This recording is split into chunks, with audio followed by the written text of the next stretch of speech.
शीतला सप्तमी किस दिन मनाई जाएगी? पंचांग के अनुसार चैत्र माह के कृष्ण पक्ष की अष्टमी तिथि 22 मार्च की सुबह 4:23 पर शुरू हो रही है और इस तिथि का समापन अगले दिन 23 मार्च की सुबह 5:23 पर हो रहा है।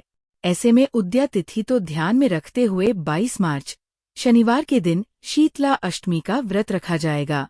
शीतला माता की कहानी। ये कथा बहुत पुरानी है।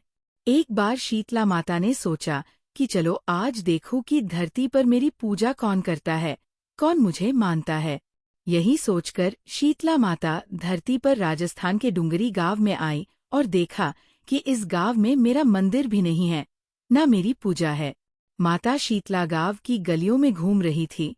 तभी एक मकान के ऊपर से किसी ने चावल का उबला पानी मांड नीचे फेंका।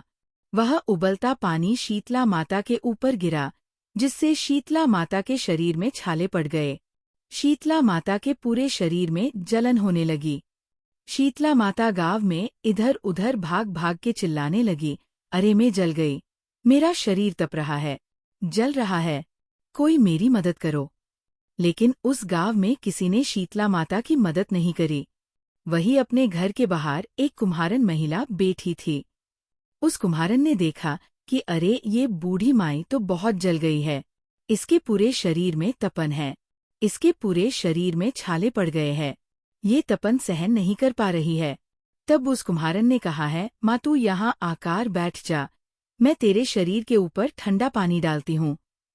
कुम्हारन ने उस बूढ़ी माई पर खूब ठंडा पानी डाला और बोली, है माँ मेरे घर में रात की बनी हुई राबड़ी रखी है, थोड़ा दही भी है, तू दही राबड़ी खा ले।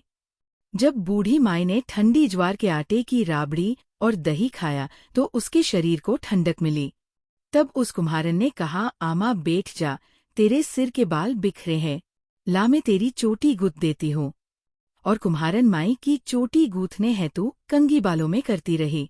अचानक कुम्हारन की नजर उस बूढ़ी माई के सिर के पीछे पड़ी तो कुम्हारन ने देखा कि एक आंख बालों के अंदर छुपी है। ये देखकर वो कुम्हारन डर के मारे घबराकर भागने लगी। तभी उस बूढ़ी माई ने कहा, रुक जा बेटी, तू डर मत, मैं कोई भूत प्रेत नहीं हूँ, मैं शीतला देवी हूँ। मैं तो इस धरती पर देखने आई थी कि मुझे कौन मानता है, कौन मेरी पूजा करता है। इतना कह माता 4 भुजा वाली हीरे जवाहरात के आभूषण पहने, सिर पर स्वर्ण मुकुट धारण किए, अपने असली रूप में प्रकट हो गई। माता के दर्शन कर कुम्हारन सोचने लगी कि अब मैं गरीब, इस माता को कहाँ बिठाऊं। तब माता बोली है, बेटी तू किस सोच में पड़ गई। तब उस कुम्हारन ने हाथ जोड़कर आंखों में आंसू बहते हुए कहा है, माँ मेरे घर में तो चारों तरफ दरिद्रता ही बिखरी हुई है, मैं आपको कहाँ बिठाऊं। मेरे घर में ना तो चौकी है, ना बैठने का आसन। तब शीतला माता प्रसन्न होकर उस कुम्हारन के घर पर खड़े हुए गधे पर बैठकर एक हाथ में झाड़ू दूसरे हाथ में डलिया लेकर उस कुम्हारन के घर की दरिद्रता को झाड़कर डलिया में भरकर फेंक दिया और उस कुम्हारन से कहा है, बेटी मैं तेरी सच्ची भक्ति से प्रसन्न हूँ, अब तुझे जो भी चाहिए मुझसे वरदान मांग ले।